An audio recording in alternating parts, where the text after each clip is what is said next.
Ladies and gentlemen, thank you for standing by, and welcome to COVID-19 Daily Media Briefing Conference Call. At this time, all participants are listen-only mode. After the speaker's presentation, there will be a question and answer session. If you would like to ask questions during that session, you will need to press star 1 on your telephone. Please be advised that today's call is being recorded. If you require any further assistance, please press star 0. I would now like to hand the conference over to your speaker today, Mr. Teddy Tashan. Sir, you may begin. Good afternoon, and thank you for joining today. You will hear from Governor Tim Walz, the Minnesota Department of Health Commissioner Jan Malcolm, and Minnesota's Lieutenant Governor Peggy Flanagan. We also have a number of commissioners in the governor's cabinet on the phone to answer questions. And as a reminder, we ask all reporters to please limit themselves to one question each with a single on-topic follow-up to ensure we can get to as many questions from as many different media outlets as possible. And with that, I'll turn it over to Governor Tim Walz. Thank you, Teddy. Good afternoon, everyone. Good afternoon, Minnesota. Thank you again for joining. And as you heard Teddy say, Commissioner Malcolm will update us on the health side of things. It's a pleasure today to have Lieutenant Governor on, who's working tirelessly on many fronts, and we'll be able to discuss some of her work on the working groups. It is, as we anticipated yesterday, and as the climb goes, our death rates are up again, and it at a steady pace, but still higher, and we've gone over 10,000 cases. And again, these grim milestones are just a reminder that we're still in the thick of this fight. The hard work that was done to buy time has put us in a much better position to fight it, but the fight is still here. So if you remember a few weeks ago, our administration, we put out and talked about a series of working groups to address COVID-19, both internal to state government and external building partners who came in from business and nonprofits to help us. These working groups were tackling the challenges and lanes of responsibility on many fronts. One of them was securing personal protective equipment, critical care, the testing expansion that's still going on, the protecting of vulnerable populations, homeless and seniors. You heard Commissioner Malcolm speak a little bit about the battle plan on the senior front, identifying the alternate care sites so we can ensure all Minnesotans get the care they receive. Joe Kelly and his team went out there, did a proving that we can get that up and running, and just validates that we're ready to go. And then, of course, the economic side that we've been talking about. How do we smartly restart the economy without turning that dial too quickly and end up back where we were at?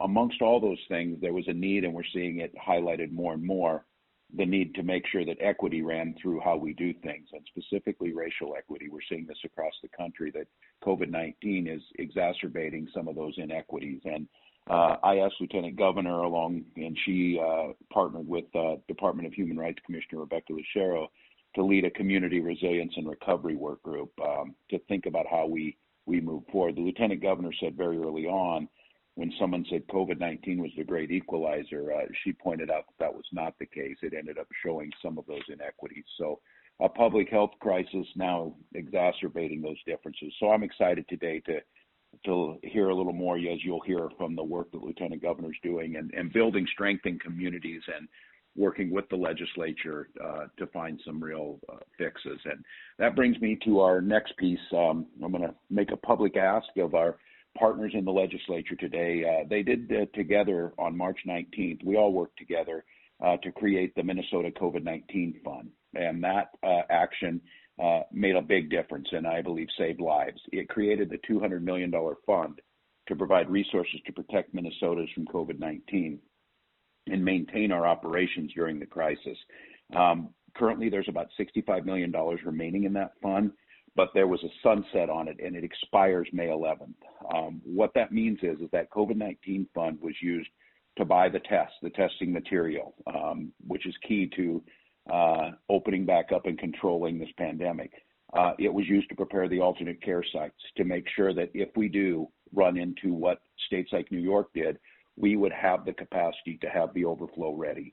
And it was used, what we use daily, to procure the protective equipment, 10 million masks, hospital equipment, ventilators, and those types of things. So what it does allows us to move quickly. The legislature has oversight of that. They put the money in, and what we're asking for is for them to take a look at this as being a great tool that we've been able to work together on. It made our response move faster, and what we really need them to do is to certainly we've been seeing if they would just move the expiration date from the 11th, but I think it was a great tool that they came up with. It's one that we've agreed on, worked together, and been successful, and I would just hope they could find a compromise by Monday to continue that on. And finally, I'd say we spent this week trying to highlight different professions involved on the front lines, and I know there are so many. It's hard to list them all, but we started with child care providers, teachers, and nurses.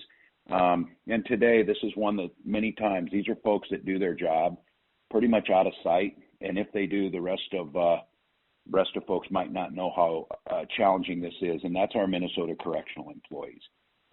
They provide the critical service to our community. They're highly trained. They're there to keep the incarcerated incarcerated and until their time to come back out. But they're also a responsibility to help the folks that are there develop better decision-making skills. They deliver mental health care. They offer world-class educations, and they prepare individuals to come back and be productive members of society. 95+% who will do exactly that. They will be our neighbors. They do all that during a pandemic, keeping people safe in sometimes very challenging, as we all know, all too often can be dangerous situations, especially when an older facility, when you have folks confined, that is a very bad recipe for things to go badly. And these folks are doing that every day while trying to keep themselves free of the pandemic and then making sure that those they're responsible for in our incarcerated neighbors safe too. So I just want to give a great heartfelt thank you to the Minnesota correctional employees, Commissioner Schnell, Josh Sergimaki over there doing some great work, working with the Navy infectious disease teams to figure out how do we make sure that that those we're responsible for are treated fairly humanely and that we keep the public safe at the same time. So thank you to all of them. At this time, I'll turn it over to Commissioner Malcolm for an update. Thank you, Governor. Good afternoon, everyone. I'll quickly go through the data for the day, and then we have a couple of issues we'd like to dig more deeply into. In terms of the global and the national situation, globally, as of early this morning, we were at 3.86 million cases and 269,000 deaths. In the United States, 1.25 million cases and 75,600 deaths. So the pace of these increases continues to be really pretty staggering. Here in Minnesota, as the governor has indicated, we had another day of significant growth, as we are expecting. We're going to see about this volume or increasing in coming days. 720 additional laboratory confirmed cases yesterday, bringing us to a new total of 10,088 cases in Minnesota. That is of interest. This is on a testing volume of just under 3,900 tests. We are learning, though, that we've got some issues with some of the laboratories reporting later in the day after our daily data cutoff. So we're still having a little bit of bouncing around day to day in terms of which tests go with which days. We're also discovering that some laboratories are only reporting their positives to us and not their total case volume. So more data cleanup on the lab front to come, but we are making steady progress on getting lab testing to where it needs to be. Also, in terms of the new case counts, we've been talking a lot about the 5 counties with food processing plant outbreaks. Interestingly, the 2 largest counties where these outbreaks are happening, Stearns and Nobles, account for a lower percentage of the new cases that we're announcing today, just under 20% of the cases as opposed to a third of the cases reported yesterday. So that's an important thing to note. In terms of the mortality rates, unfortunately, an additional 26 Minnesotans died from the COVID-19 disease yesterday. bringing us to a new total of 534 deaths in Minnesota. 25 of these 26 deaths occurred in residents of long-term care facilities. 20 of these deaths were in Hennepin County, 3 in Ramsey, 1 each in Benton, Olmsted, and St. Louis. Demographics continue to be similar. 10 people in their 90s, 9 in their 80s, 5 in their 70s, and 2 in their 60s. There are 473 patients currently in the hospital. 198 of them are in intensive care. I have some interesting news to share. You may be aware that the drug maker Gilead has a drug, an antiviral called remdesivir, that has been shown in some early trials to offer some potentially beneficial treatment effects for people with very severe cases of COVID-19 infection. According to Dr. Anthony Fauci at the National Institutes of Health, one of the largest initial studies showed that people receiving the drug were able to be discharged from the hospital 30% shorter timeline. So discharging after 11 days on average compared to 15 days in the placebo group. So that would be extremely good news if that kind of effect holds up in terms of both helping to treat people and helping to manage hospital capacity just that much better, and certainly gives us a bridge for additional time for additional treatments that we know are going to continue to be developed in the coming months. The manufacturer Gilead made a significant donation of this drug to the Health and Human Services Agency at the federal level, and they in turn are distributing it out to the states. We just learned that we are expecting to receive limited initial shipments of remdesivir, which we will be able to then allocate to some of our healthcare facilities for treatment of people hospitalized with severe COVID-19 cases. This is just I'm told by the CDC with whom we spoke that this is a first shipment, that we hope there will be more, but with the processes that we have in place in consultation with infectious disease physicians and ethicists, we are developing criteria for how we will distribute that remdesivir around our healthcare systems with an eye to maximize the number of lives that we can impact, taking into account the risk and expectation of benefit, and also equity and fairness and transparency in how those shipments will be shared around the state. We're happy to provide more updates on this in the days ahead. I would like to talk just for a few minutes about COVID-19 and health equity before turning it over to our Lieutenant Governor. We in the health community, public health, healthcare, community-based organizations, nonprofits have been working for years to call attention, decades in fact, to call attention to the state's alarming health inequities and to try to address them. And COVID-19 has only added urgency to this challenge. COVID-19 shows us again that the health problems of one person and one community impact all of us.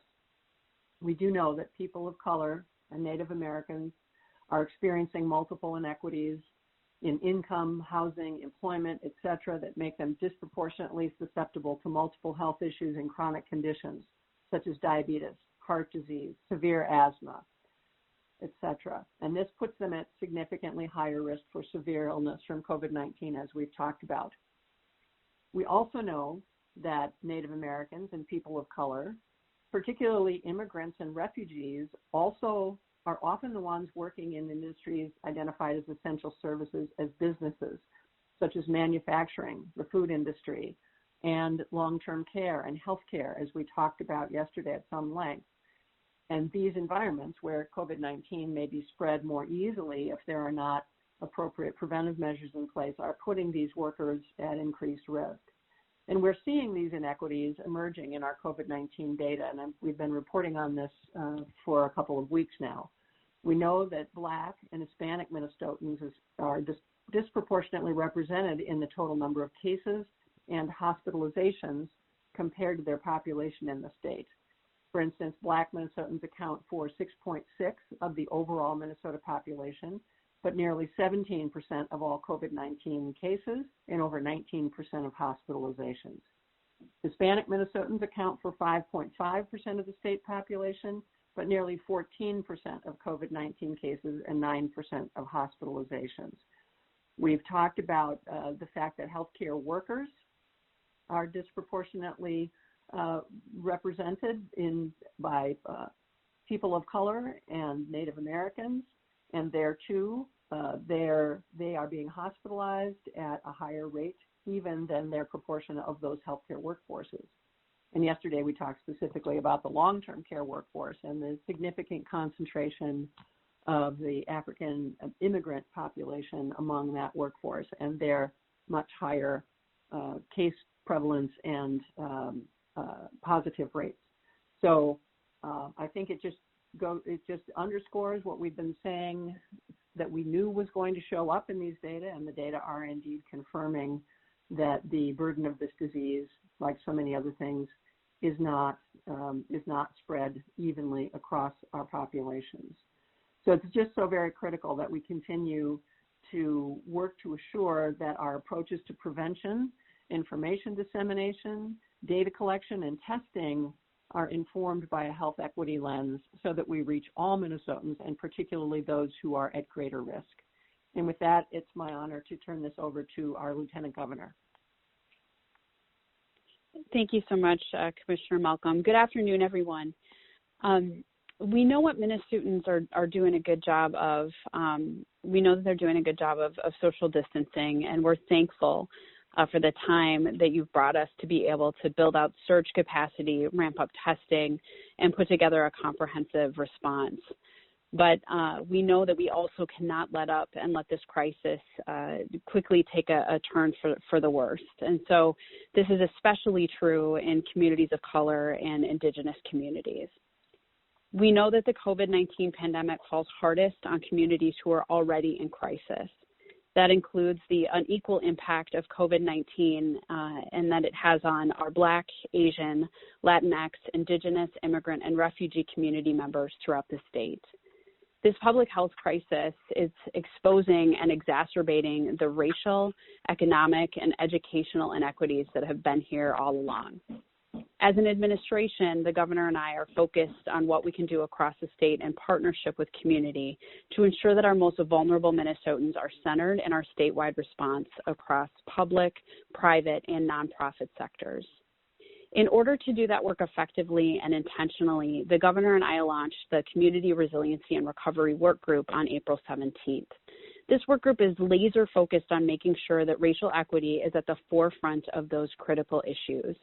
And as the governor mentioned, I'm co-leading this important work with Commissioner Rebecca Lucero of the Minnesota Department of Human Rights, along with leaders from across state government and about 100 external advisors.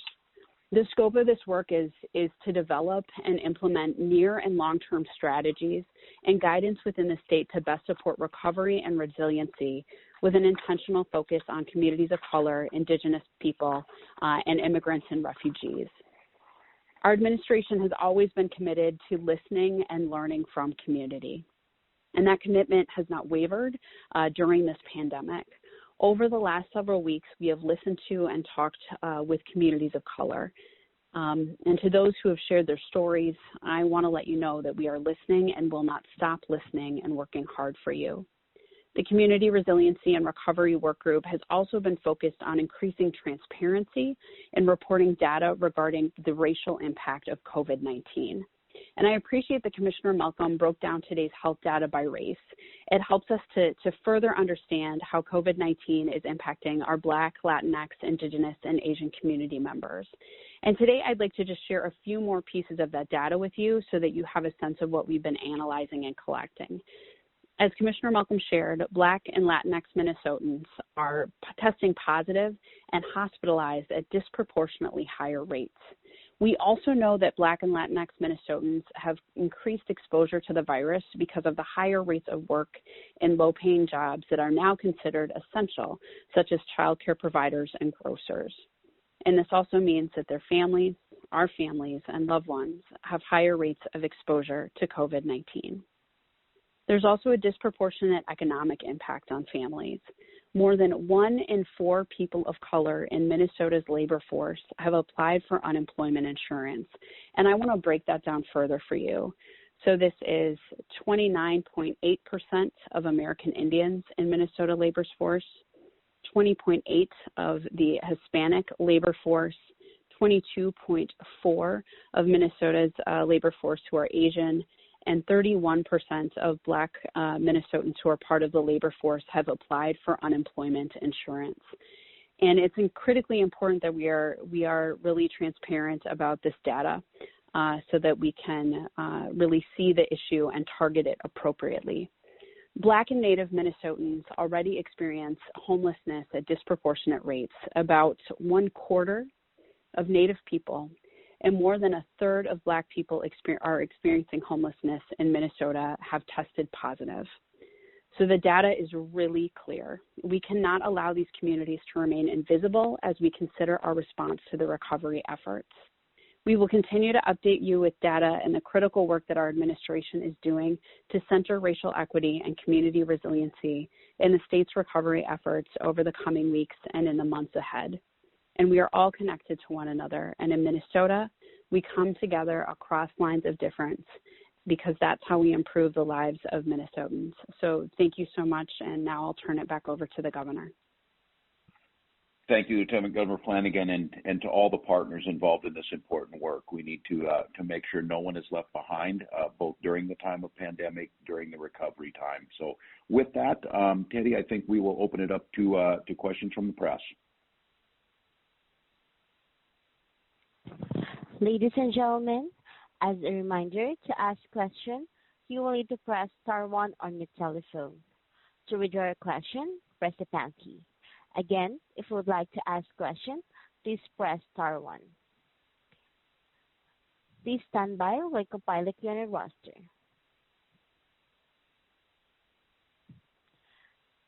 Your first question comes from the line of Thea Kit from Fox 9. Your line is open. Governor and Commissioner Malcolm, you talked earlier about your requests that the legislature re-up the COVID-19 fund. The most recent large approval for purchase is going to turn some heads when people see about this. $6.9 million for, quote, temporary storage of human remains. What does that mean? What is being specifically purchased there? What is it for? And where is this temporary storage? Yeah, thank you, Theo. I think, for all the press on this call, I have our whole contingent of commissioners on today. So this one, I think, between Joe Kelly, maybe Alice, and then, of course, Commissioner Malcolm has been working. So if one of the experts wants to pick this up. Yes, we'll take Commissioner Roberts Davis and I will take the lead here, Governor, and good afternoon, everyone.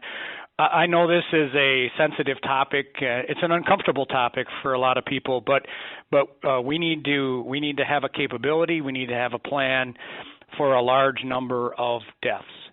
The facility, what's contemplated by the purchase is to buy a building where we can properly handle with dignity and respect and safety the bodies of Minnesotans who may fall victim to the coronavirus. So that's the purchase. Excuse me, the purpose of the purchase. And if you consider some of the images that we've seen around the world and around the country in places like Italy and New York, where they were not able to handle a surge of fatalities, and they had to bury people in shallow graves, a temporary interment. We just do not think that is acceptable. We've gotten a lot of input, guidance, and encouragement, and even requests from a broad range of folks that are concerned about our capability and make sure we have the capability to handle a large number of fatalities, including, funeral home directors, medical examiners, hospitals, public health, local emergency management. The concern and the rationale behind the action that we absolutely believe that we have to take in the present, excuse me, the movement through the system, that we normally use to take care of our deceased and properly lay them to rest, the movement through that system has slowed dramatically. One, because of just some increased volume, if you will, and secondly, because with social distance guidance in place, it is often difficult to meet the final wishes of our loved ones, to have their family gathered around as they're laid to rest and observe their traditions. So what's happened is, because there's been a slowdown in the number of funerals and burials that are taking place, is that, for lack of a more delicate term, the storage in funeral homes and hospitals is in some cases full and overflowing. So we want to provide a facility where, again, we can properly, safely, and with the appropriate dignity and respect that we think we owe our fellow Minnesotans and their families, to temporarily store them until their families are ready to lay them to final rest. As we look to the future, we're also concerned, and we know and we have seen places, again, around the world and around the country where a surge of fatalities has been more than the local community has been able to handle. And we look at it not just for now, not just May or June, but we look at that capability throughout the pandemic. So that's, from my position, that's sort of what we see as the need and the request from our local communities, as well as our eye toward the future. Because, again, I would just say that we believe very strongly that we owe our loved ones, our neighbors, our friends, as well as their families, to be able to handle that appropriately. So that's what that $6.9 million is for. A couple of specific follow-ups, because it's a very specific number, $6.9 million. Is there a contract in place? Is there a building identified? And if so, where is it? And what type of building? Well, there is a building identified. That's how we come up with the specific number.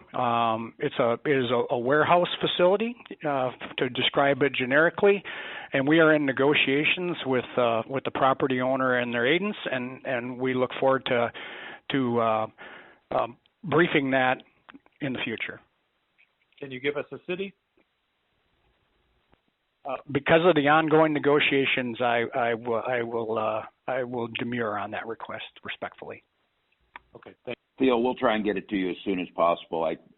Joe, I appreciate that compassionate answer. This was a tough one, and Theo, I would say this is one that the legislature, which is of course providing oversight, brought up, and we answered some questions, because I think some of the logical questions you ask is why don't you just lease something?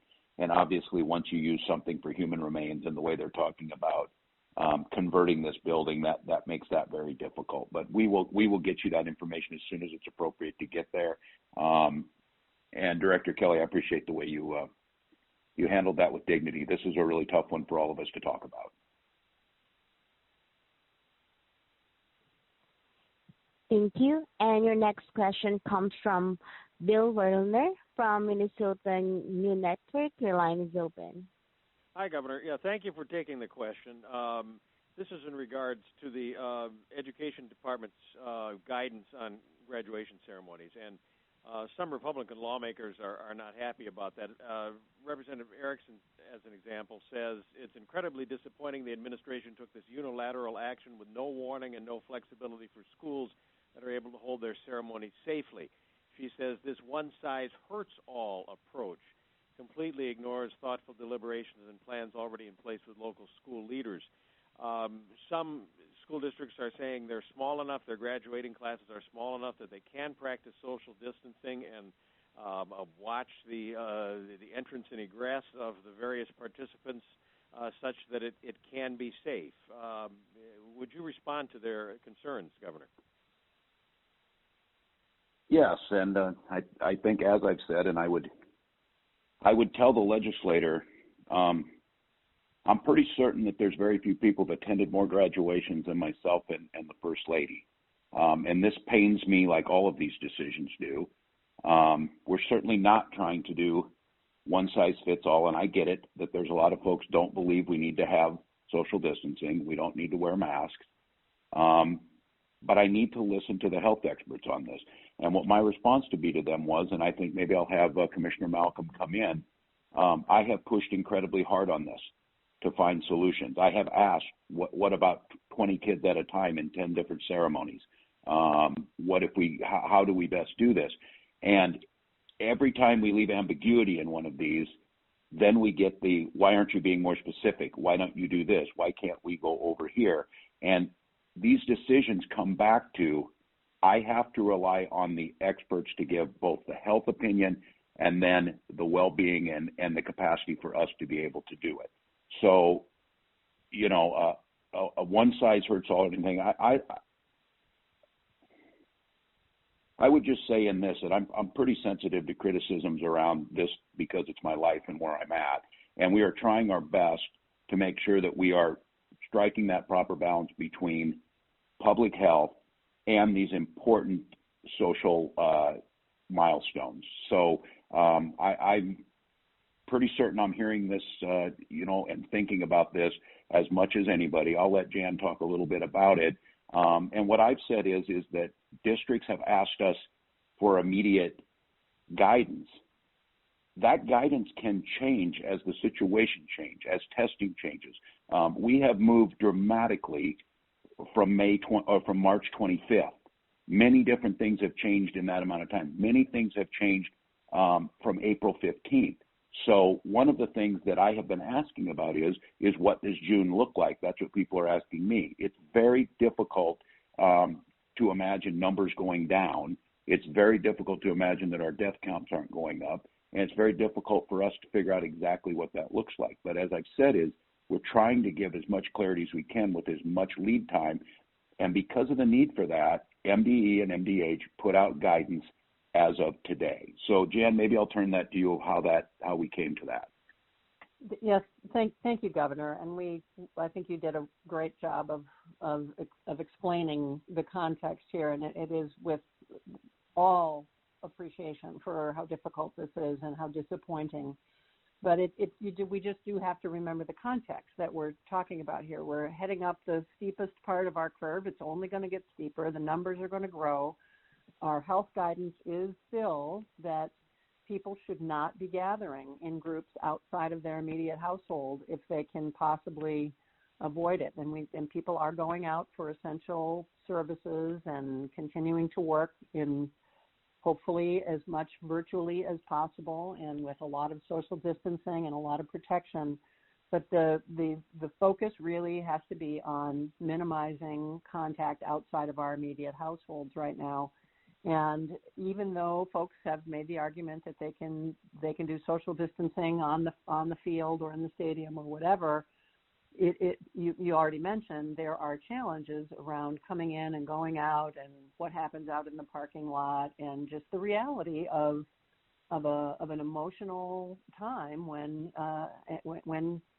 people are going to want to celebrate, and we understand that, and we know how painful it is not to be able to do that, but we talk in terms of the predictability of a situation and how certain one can be that social distancing can be retained. And in this case, painful as it is, this does not seem like a situation that would lend itself to good adherence to social distancing. And so we really are encouraging that schools and communities find creative ways to do it. We've seen some coverage of graduation car parades and things of that nature, and certainly virtual graduations. We know that's not the same thing, but people are finding creative ways to still celebrate this accomplishment and try to make meaning in a different way.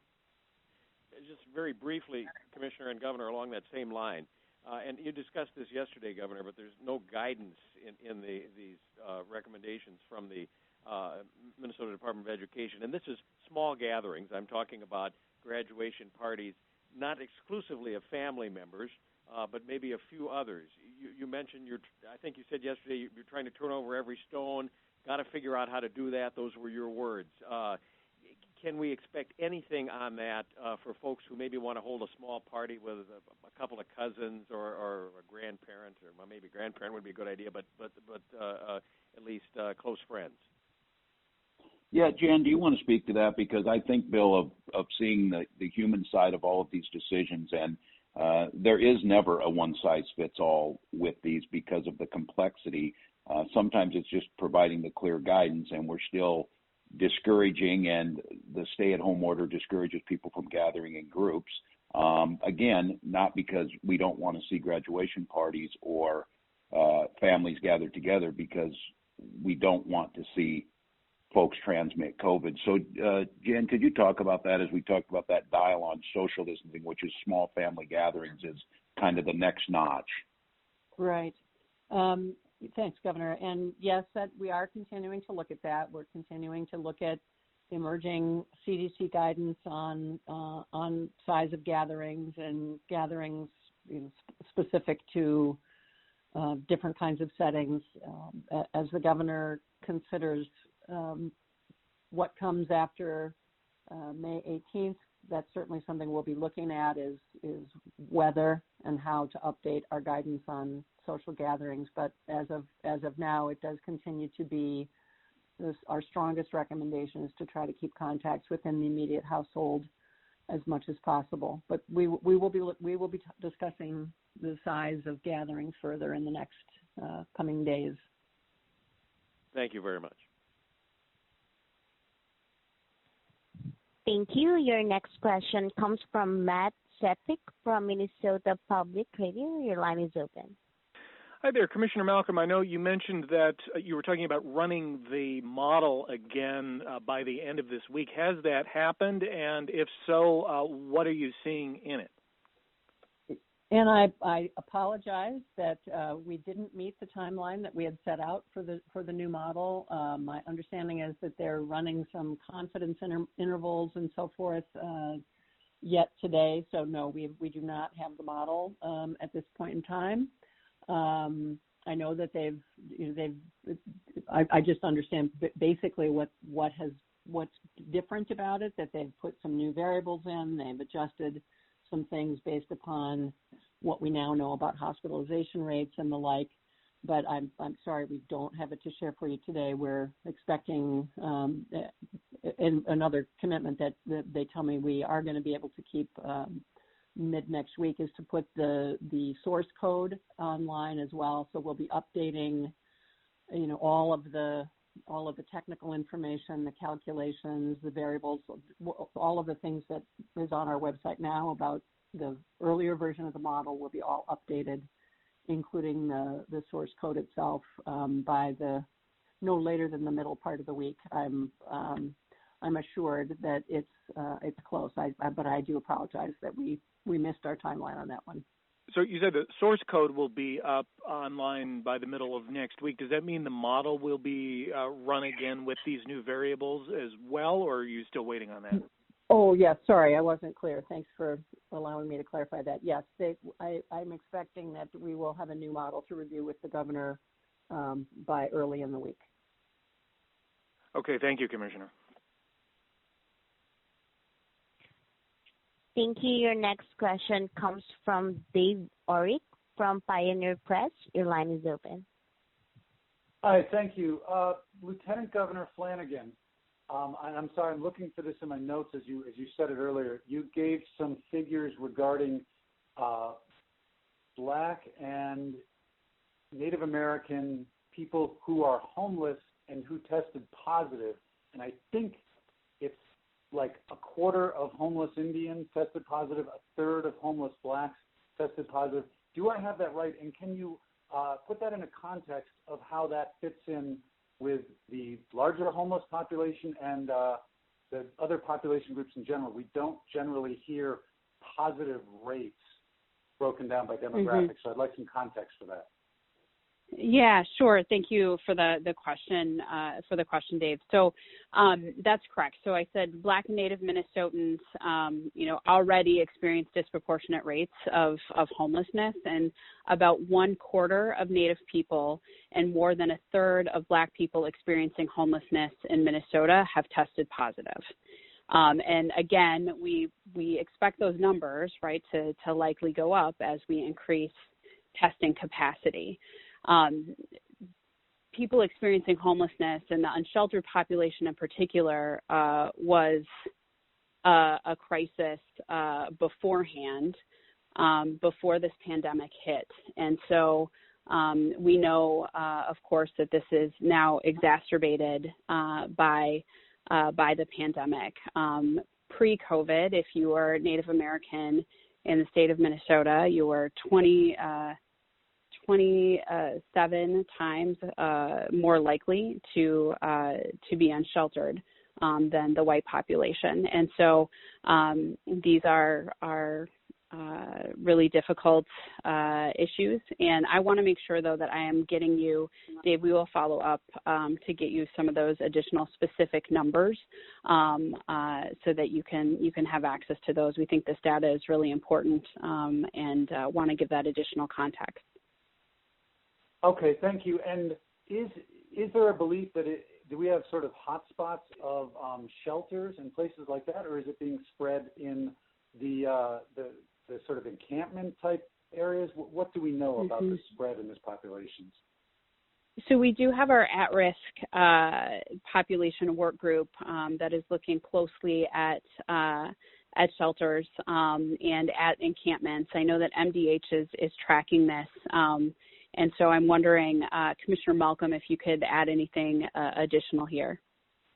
Yes, thanks, Lieutenant Governor. That is one of the highest priority populations that we want to really do outreach and testing specifically in those communities.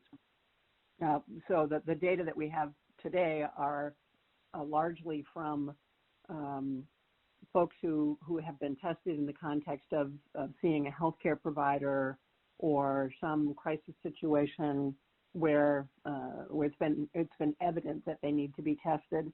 But we really need to do more than that. We need to test more broadly in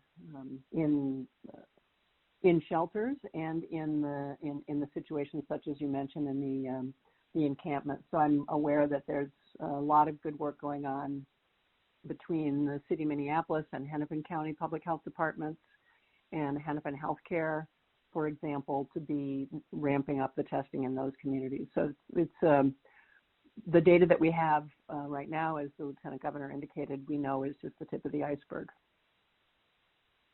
And I think it's important also to note, I think it's also just important to note that we haven't tested at scale, and we also need to create more isolation spaces.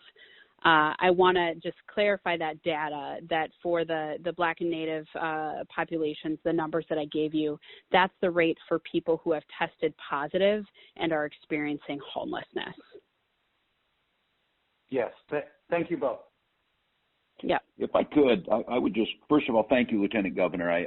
Dave said something really important there for the listeners that are out there, and I think this spurred this conversation. And one of the reasons the work group and the Lieutenant Governor are on today is Dave picked up on this. He said we don't usually see those numbers disaggregated like that, and he's right. And it's one of the things that the Lieutenant Governor and Commissioner Malcolm have been pushing and working on to make sure, because if we're really going to get a handle on this and we're going to control this, the spread of COVID-19 into the future till we get a vaccine or therapeutics, we have to understand how it operates and understand where it's operating at different levels. And to not have that understanding, I don't think it's probably a surprise to listeners that if folks are congregated in shelters, or if they don't have homes and they're of course going to have underlying comorbidities, those would be the natural places, but not tracking folks or being able to find them. So I think this is a really important question and actually spurred us to, I think, dig deeper in this. So thank you, Dave. Thank you.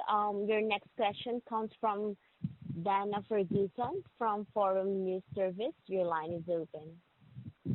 Hi. Public health officials in Hubbard County say COVID-19 is circulating there, but testing isn't being done. Can you speak to what's getting in the way of that, and other counties that haven't recorded positive cases? Do you anticipate something similar is happening there? Yeah, thanks, Dana. I'm gonna let Jan have this, and the answer to your last question is yes.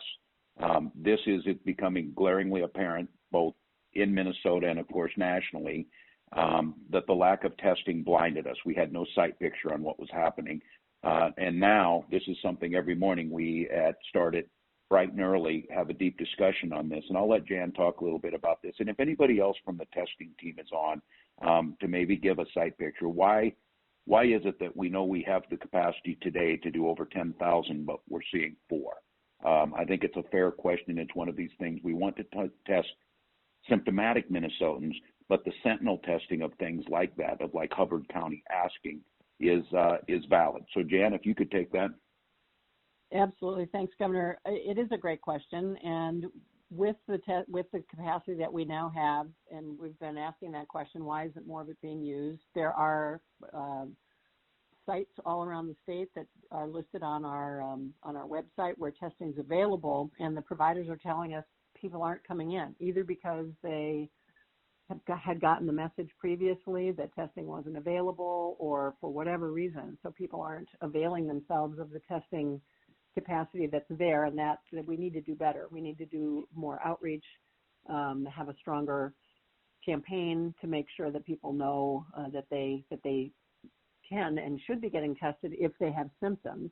But then, to the governor's point, we want to also do surveillance testing. We have a proposal put together, I think, for the legislature right now on some additional funding for surveillance testing that would allow us to go into parts of the state where we just don't have much data and just try to find some good sampling to give us an overall better estimate. But in terms of, I'm sorry, I'm unfamiliar with the specifics of Hubbard. I'll certainly follow up and talk to the local public health folks there and see what that issue might be, and see what we can't do to address it. But we do have testing available. I think the data show that 95 or so % of the population is within an hour of an existing testing site. So we definitely need to get that message out that more testing is available, and we encourage all symptomatic people to please go and get those tests.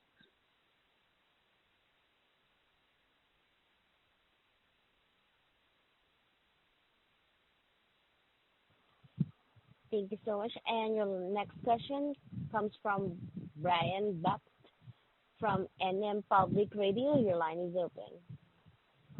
Hi, Governor. You've already indicated that you're likely to push out your order for the peacetime emergency, but of course, 2 other deadlines are coming up upon you next week, the restaurant and bar restrictions, the stay-at-home order.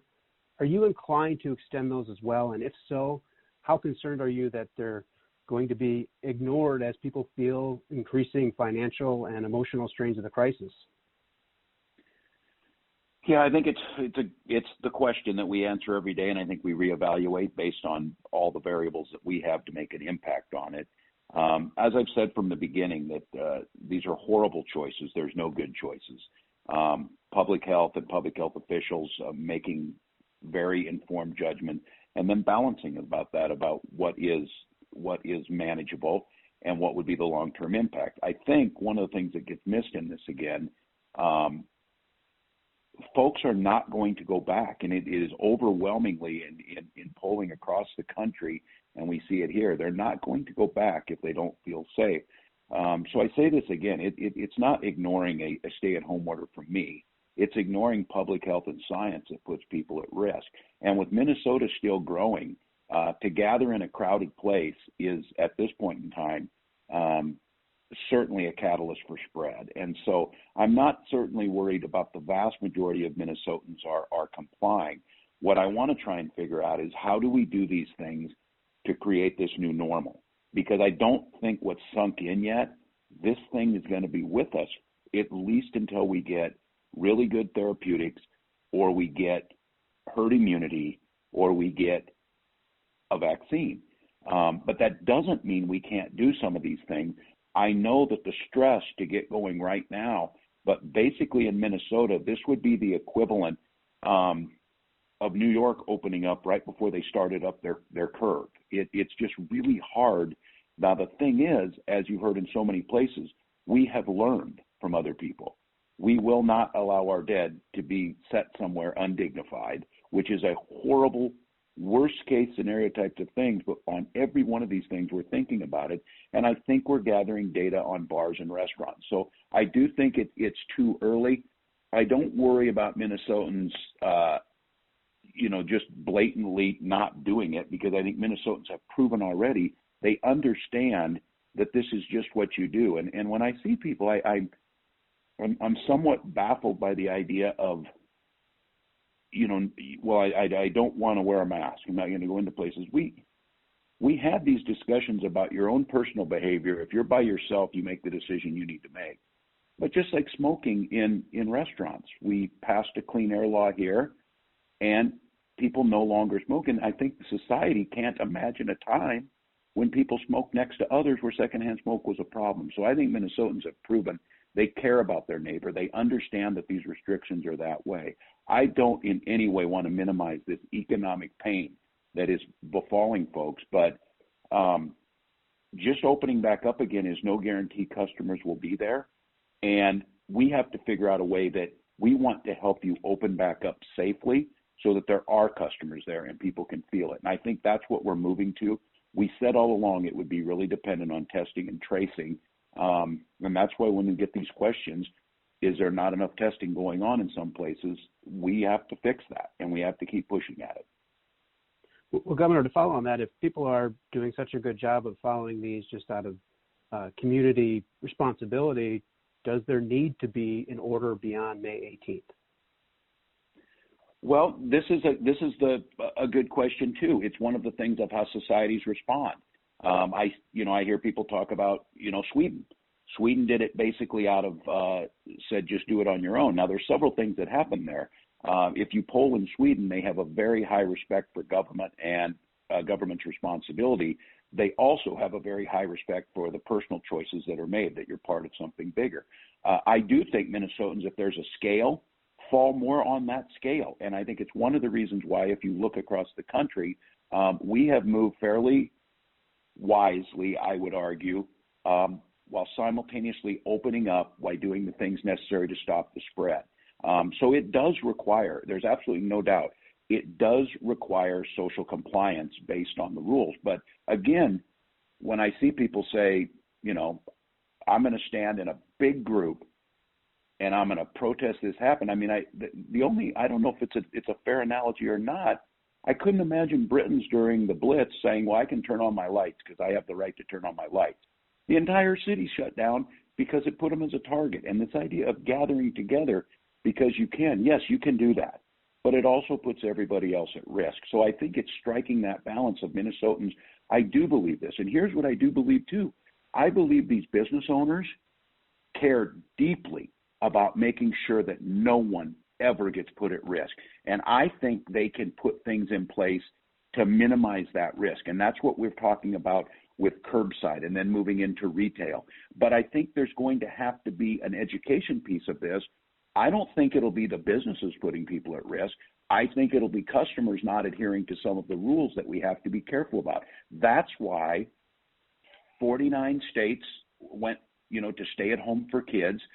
47 states had stay-at-home orders or so put into place to try and set the norms that would allow us to be able to figure out with new science 6 weeks later, what can we do that allows us to do that? So I'm working with these folks.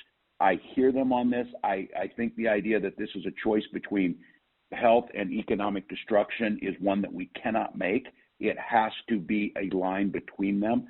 I think, again, I've said all along, I think Minnesota has maybe one of the best chances to do that with really good social compliance and really aggressive testing, tracing, and isolation. That's your best way to get back into business for good, because to do this haphazard. And I think of business owners. If you open up and it becomes clear that people got sick being there, that is going to be every bit as damaging as a stay-at-home order. So we can't get it wrong.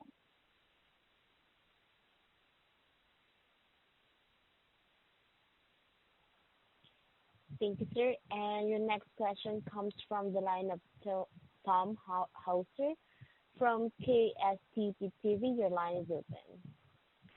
Hi, Governor and Director Kelly. This is aimed at the two of you. In addition to that building for the human remains, I know you're also working on the alternate care site in Roseville. I'm wondering what the budget is for that and whether you're aware that about $660 million has been spent on facilities like that for COVID-19 overflow, and most of those facilities have not treated one patient. Can you address, if you're aware of that, and what the budget is for our overflow facility? Yeah, Joe, I'll let you weigh in here in a minute. Yeah, Tom, we are very, very aware of it. It's why we took a different approach to this. We surveyed potential sites. We made sure in every part of the state that people were close to it, and then we validated one site. Unlike where they built the Javits Center, unlike where they did some other things, which did end up treating patients in New York City. But I'll have Joe talk to the budget about this. What we thought is this is just smart planning. We have about the capacity to bring about a dozen of these on to reach our full capacity should we hit that peak. If we don't, we have validated this one site to be able to care. So, Joe, if that is an accurate description, or if you can give some more details to Tom on numbers. Yes, Governor, and thanks, Tom. Governor, that's a very accurate description of our approach to this, and we have watched and learned a lot of lessons, just like on the previous topic, of what other states have done well and what they haven't done well. The budget for this, I think, is around $1.5 million, Tom, but I will confirm that. This was a nursing home that was in the facility that was in the process of demobilizing, if you will. So the team has gone in there and has actually begun the construction process, and I think they should be finished up next week, if I'm not mistaken, and just kind of put things back in working order to make sure that it's a safe and sanitary and effective healthcare facility. But we're looking, again, I think it's about $1.5 million. I'll confirm that exact amount with you. And as the governor said, we think that is a wise investment in having a backstop. And a quick follow-up for Commissioner Malcolm on the numbers that you say some labs are reporting only positives and not total cases. How long has that been going on, and how much do we need to look a little differently at the numbers that have been getting reported in terms of percentages of positives to total tests? If this has been going on for some time, it seems to me there might be some doubts about some of these numbers. Yes, thank you, Tom. I appreciate being able to clarify that. I didn't mean to suggest that was a systemic issue that's been going on all along. I think a couple of other times previously we've noted on a day or two that one or another of the labs did not report thoroughly. So I should have been more clear that we know of one lab for whom that was true yesterday. So I should be more careful not to suggest that's a systemic issue, but it continues to be just a good reminder to us that we need to verify each day, especially as more labs are coming on and increasing capacity, that we're getting the full picture. And some labs just haven't really understood why it was that we needed to see the negatives as well as the positives. So overall, you're confident in the numbers then? Yes. Yeah. I didn't mean to overstate that there was a big data problem there. Just today's data we know has a known gap in it. Okay, thank you all. Thanks, Tom. Joe, if I could follow up with Teddy, could I just follow up with Joe one? Joe, am I right that the alternate care site is FEMA reimbursable also? That is correct, Governor. That is reimbursable. Temporary treatment facilities, medical facilities are. So yes, we will get some help with that. And I might note to Minnesotans as we're looking the federal response to this and the 2.3, I believe, billion. The COVID-19 fund that will be able to be backfilled by the federal government. So the COVID-19 fund that the legislature put in place that we've been using for much of this, that will be reimbursed by the federal government. And as many of you have heard me say on this, there are very few states that receive fewer federal dollars than Minnesota. Minnesota is a donor state, if you will, and because of that, there'll be a lot of this federal money that can help us backfill on this, and this alternative care site is that one. So, Teddy, I'm sorry, go right ahead. That's okay, Governor. I was going to say we're at the top of the hour, so operator, we're going to have to call it on questions for the day. And Governor, I'll hand it back to you for your final thoughts before we drop off here. Well, thank you all. And once again, I would highlight thank you to the press. These are great questions. And I think for those of you listening, that the folks who spend a lot of time looking at this are asking some of those details. And I think with COVID-19, the real fix is in the details. I'm going to end with a good story here before we go. And this one I really like. Today's World Red Cross Day. And as we've been saying, if you can help and you can donate blood. But this story comes from right here at the Red Cross in St. Paul. Great story. 17-year-old Ethan Hugh. He's a Boy Scout, St. Thomas Academy Junior. This spring he tested positive for COVID-19. He fully recovered, was out of self-quarantine, and Ethan decided he was going to go see if he was donor eligible at the Red Cross website to donate his plasma to critically ill COVID-19 patients. He heard back, and he was. Ethan was very honest. He said he's not fond of needles and was a little nervous, but I quote you this, and I love this one. He said, "I'm in this situation for a reason, and it must be to help others." So, Ethan, thank you for being about as Minnesotan as you can be, overcoming that nervousness and stepping up. This is the way we'll get through this, with just that type of selflessness, that type of neighbor to neighbor. So I really appreciate that. A couple things before we go. Wish everybody luck tomorrow in the fishing opener. I know it's not the usual one, but you can still get out close to home. You can wet a line, and hopefully, if you don't have any luck, you can get some good stories. And then I'm going to end with a point of personal privilege here as a thank you to all of the wonderful mothers who are out there. I'm going to single out three of them. My mom, Darlene, still down on the farm at our place in a small community in Nebraska. Just a wonderful mother, taught me what it meant to serve others, and I am grateful, Mom. Thank you. And to my mother-in-law, all the mother-in-law jokes don't work with me because I have an absolutely fantastic mother-in-law in Lynn Whipple who raised four wonderful, strong daughters, and I have the privilege to be married to one of those who is the most wonderful mother to Hope and Gus I could ever ask for, the First Lady Gwen. Thank you for that. So to all the mothers out there, happy Mother's Day, and we'll talk soon. Thank you, everybody. Ladies and gentlemen, this concludes on today's conference call. Thank you for participating. You will now disconnect. You will now disconnect. You will now disconnect. You will now disconnect. You will now disconnect. You will now disconnect. You will now disconnect. You will now disconnect. You will now disconnect. You will now disconnect. You will now disconnect. You will now disconnect. You will now disconnect. You will now disconnect.